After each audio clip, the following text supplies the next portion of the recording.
Which is really great because you can bring people over and you can feed them and they can bring food too, and then you get it out of the way to where you really don't have to invite them for Christmas because you invite them for Thanksgiving. Can't wait for Thanksgiving. By now, viewers know that the secret Mary Jo on Y&R shares with Blade concerns his twin brother and what did or did not happen that fateful night on the dock. Both Mary Jo and Blade accuse the other of being responsible for Rick's death. He thinks they went finger-pointing too soon. Studio. Hello? Hello? Either talk or I'm going to hang up. Look, I know someone's there. Who are you?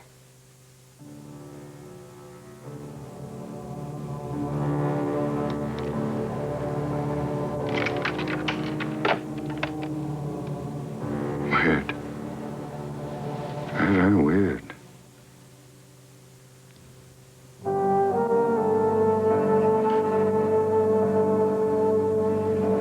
When, where, how, Blade, will we encounter one another?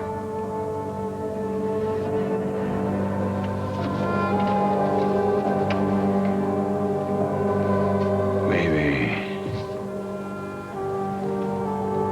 Marilyn will have some idea.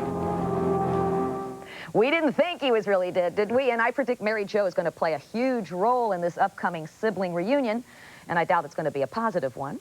However, according to my guest, Vamps and Tramps author Camille Paglia, that's a good thing. The soaps need more villainesses, and the bitchier, the better. Welcome, Camille Paglia. Great to be here. This is very exciting for me. First of all, of course, I was aware of you before my show, but I didn't know your connections to soaps till I read my former co-host Michael Logan's column in TV Guide. That's right. So you're a big fan. Oh, I've been watching The Young and the Restless for 20 straight years, my favorite soap. My family goes way back several generations As the World Turns, and a lot of my theories about sex are coming from my watching soap opera. While the feminist establishment was trying to make the attaché case-carrying professional woman the ultimate human, soap operas kept on dealing with the vamp and the tramp, the sort of the eternal power of woman's sexuality. Well, all right.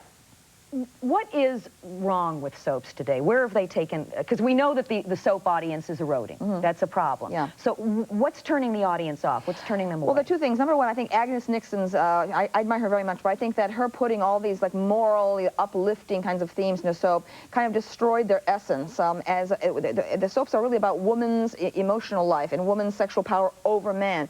And I think secondly, there's been a lot of stupid catering to a young crowd and a phasing out of some of our best older character actors. That's such a mistake. We need all the generations shown. Right? It's an insult to the older actors and actresses on soap to just retire them like that. So there's a lack of substance. There's a kind of, General Hospital used to be fabulous, and it's absolutely withered down, superficial triviality, cops and robbers. That kind of primetime thing has intruded into soap. We've got to get back to the old trash and sleaze style. So you don't like the cops and robbers? I despise it. But in General Hospital's defense, I must say they've got some really wonderful, heart-tugging storylines that have been going on. But it's still not what it was, I would say 15 years ago. General Hospital, I never missed it. Now, it makes me sick. It's so calculated, so forced now. So for me, Young and the Restless retains the great, you feel the magnetism of woman's sexual power.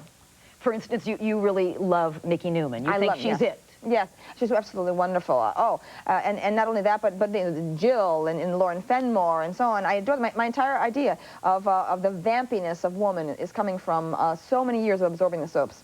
Well, what do you think? For instance, one of the things I like about the soaps is that they do inform a mass audience about important social issues. Yeah, you don't think that's the form That is for it? not the function of art, okay, to preach, to teach. In fact, that's called the didactic meaning of art. It's from the 18th century. Let's get rid of that. Talk shows are there to teach, all right? Okay. I want the soap operas to deal with psychology, ambiguity, the whole turbulence and irrationality of love and sex. And there's a lot of that. There's a lot of that. Right. Okay, well, let's take a break, and then we will come back, and there you are, and we will talk more with Camille Paglia, tackling all kinds of issues.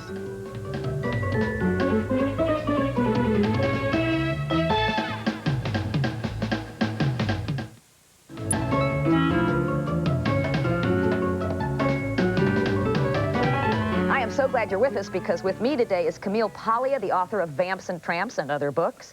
And you wanted to make a statement about the representation of blacks in soaps. Yes, considering the enormous African-American audience of soaps, I think it is scandalous the few blacks who actually are on the soaps, and also the kind of the uppity kind of high-toned tack that the soaps take. I mean, I think that I live in Philadelphia, and if you had a soap that really showed the vitality and the creativity and just the warmth, okay, of African-American culture, it would be the greatest soap on TV right now. Everyone would be watching it. And generations didn't do that. No, because it got too above itself. Not too above itself. Okay, we have Sam from Michigan. Hi, Sam. Here's your chance. Hi, Shelley. Hi. Thanks. Well, I agree with what your guest said about blacks on soap, totally.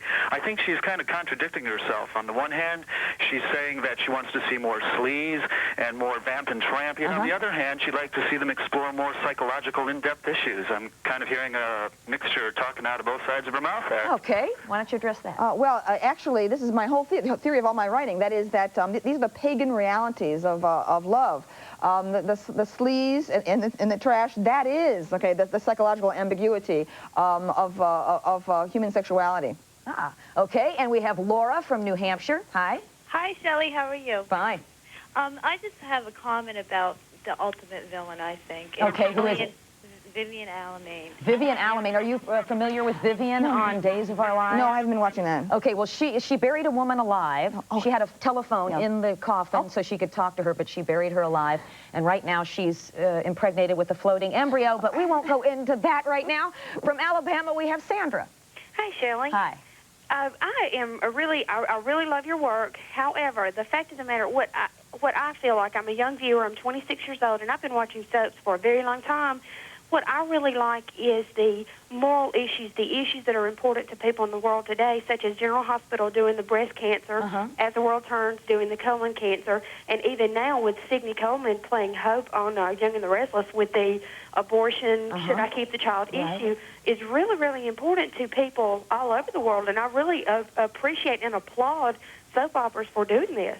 But they still bring that down to an intimate level of dealing with those problems and not necessarily preaching? Well, I just feel that the soaps really went wrong when they started viewing themselves as kind of a platform for current social issues. I do not think that's a function of art. Of course, you know, I'm following from the art for art's sake line. I believe that, in point of fact, that sexuality is an enormous, grand opera, such a turmoil. All right, as we see in the O.J. Simpson case here in Los Angeles, we don't understand anything about the human heart, and I think that it's up to the soaps to address psychology, not to get on a pulpit and preach at us. Okay, all righty.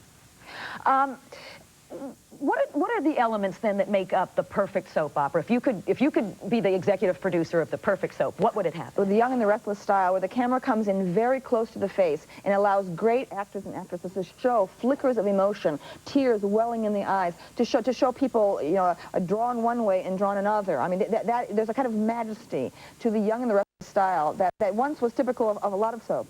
And it's such a slow-moving soap. It's almost like they're going through some... I love the slowness of it. I think that in fact, is the way the mind works underneath the surface. And the music, and the attention paid in the Young and the Restless to costume and to the camera setups and into the decor. I love it. It's a tremendously aesthetic and psychological experience for me. Thank you. Thank you so much. I wish we had hours with you. Thank you for being here today. We're done for today. Tomorrow, it's none other than RKK Days, Robert Kelker Kelly to you and me. Plus, next week, All My Kids, Sydney Penny and Sarah Michelle Gellar, and our two-part Thanksgiving special, the storylines we're most thankful for this year. But right now, how does GH's Miguel react to his newfound family? Why, by singing. What else? Thanks.